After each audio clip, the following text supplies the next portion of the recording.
Ini tanda. Jadi orang beriman itu tanda penghuni syurga. Orang baik itu tanda penghuni syurga. Orang sabar itu tanda penghuni syurga. Begitu. Orang jahat pula tanda penghuni mengaku. Tanda bukan mengaku lagi. Tanda. Jangan belum kita, oi, tengok tu aling aku. Tak boleh sebab baru tanda baru. Misal kata tengok hujan, gelap di langit. Betul, nak hujan tapi kadang-kadang hujan tak ada. Tak jadi sebab berdasarkan tanda saja. Manusia tidak boleh menghukum sebab yang Tuhan tunjuk terdapat tanda. Tanda orang beriman, tanda orang tidak beriman. Tanda penghuni syurga, tanda penghuni neraka. Siapa penghuni neraka? Dia berada di senarai Allah Subhanahu Wa Taala. Kita hanya ambil tanda saja.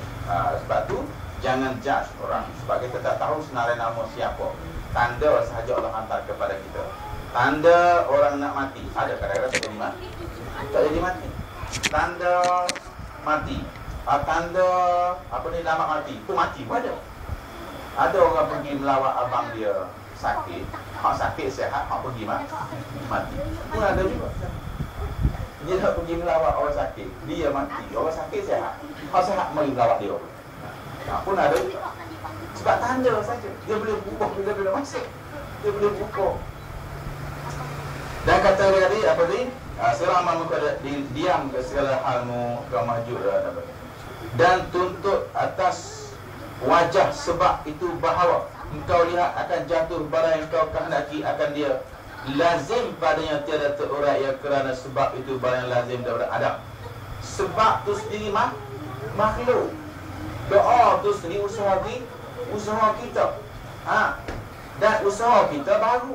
Keputusan Allah kau dia. Sebab tu kata dia wajah sebab itu bahawa kau lihat akan jatuh padanya kau kehendaki akan lazim terurai kerana sebab itu barang yang lazim daripada Adam. Bagianmu punya keputusan Allah yang kau dia. Allah punya. Macam mana boleh makhluk punya boleh membatalkan Allah pun? Allah punya. Situ. Jatuh barang kau kehendaki itu. Sebab lazim Adam musabab dan daripada wujud sebab maka lazim wujud musabab. Sebab musabab sebab makhluk laku. Sebab api maka kayu api angus.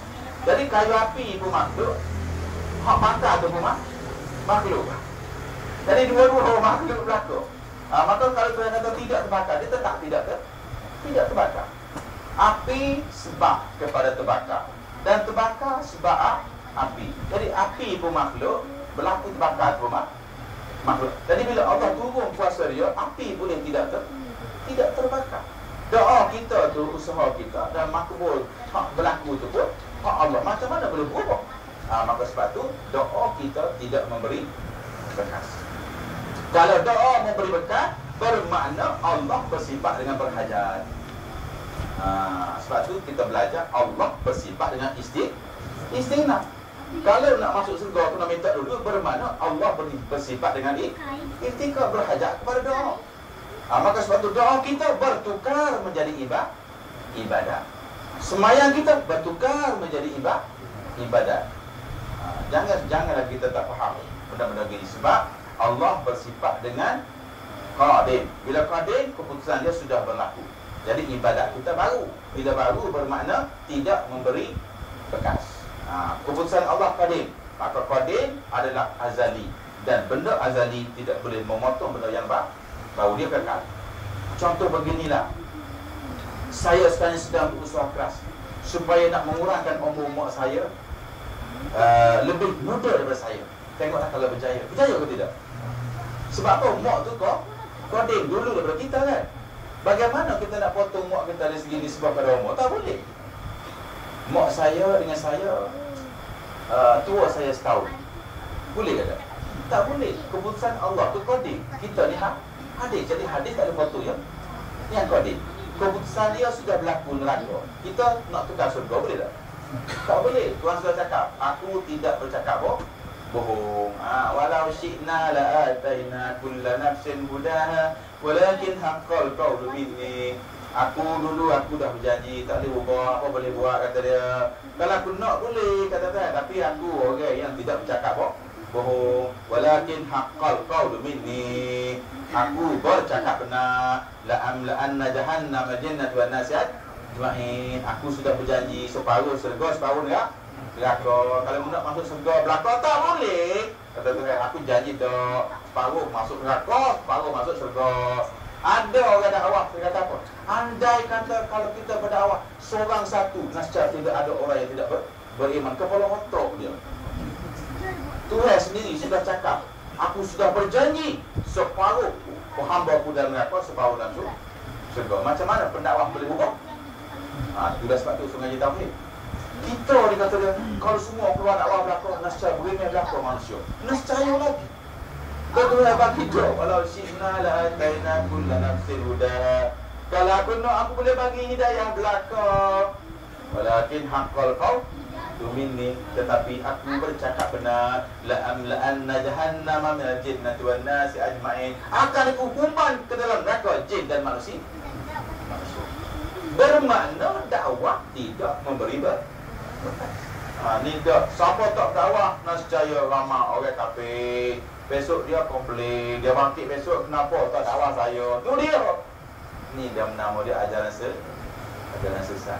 Yang cerita dengan orang Sebab apa jadi begitu? Sebab tidak faham qada dan qadar. Dia ajar kita, apa yang kamu buat tadi, kata dia, adalah berdasarkan ubudiyah. Yang jatuh pada musbah tidak boleh memberi bekas. Wal yakun talabuka la lizal ubudiyah wa qiyaman bihaqqir rububiyah. Dia jawab. Dia jawab apa? Wal yakun talabuka, dan jadilah tuntutan kamu yang desak Allah nak hidayah, nak syurga, nak keampunan tadi, lizal ubudiyah, sekadar menzahir kamu sebagai seorang hamba sahaja. Wa qiyaman bihaqqir rububiyah, dan keputusan telah berlaku dia terhadap rububiyah. Jadi doa tadi bertukar menjadi ibadat. Solat bertukar menjadi ibadat. Puasa bertukar menjadi ibadat. Keputusan Allah berlaku sebagai rububiyah. Bukan bergantung kepada ibadat. Barulah namanya istighna. Baru dikatakan Tuhan bersifat dengan terkaya, tidak berhajat kepada ibadat kita. Sebab dia beri surga, kita tak semayang lagi. Boleh faham ke? Masa dia tulis surga tu, kita tak beranak lagi. Tiba-tiba nak kena solat dulu apa pasal? Kalau tak solat, tak masuk surga. Bermakna baru yang berlaku ni memberi berkat kepada yang lama. Lagi besar kesalahan. Oleh kalau macam tu, tak payah tak semayang. Alamat penghuni neraka. Kalau macam tu, Ustaz, kalau tak ada semayang, amalan ahli neraka. Sebab tu kalau kita semayang, amalan ahli syurga. Situ duduk pula. Dah tu tak ada, Ustaz, kalau macam tu baik tak semayang. Bagus. Menggambarkan tanda ahli neraka. Tak payah bicara, awal-awal lagi dah declare dia neraka. Awal-awal lagi. Sebab tu jangan buat apa yang Allah perintah. Jangan hantu ke asali, bukan. Sebab itulah dikatakan alamat orang beriman, mengamalkan amalan orang yang beriman. Amalan orang celaka, menggambarkan orang celaka, amalan orang celaka. Jangan pula kita confuse. Wal yakun talabuka, dan jadilah tuntutan kamu. Tuntutan bermakna ibadat kita, semayang kita, doa kita, li izharil ubudiyah, sebagai menzahirkan hamba. Wa qiyaman bihaqqi rububiyah, dan tetap berdiri di atas hak rububiyah. Itu keputusan yang sebenar. Wallahu a'lam. Sekian Assalamualaikum warahmatullahi wabarakatuh.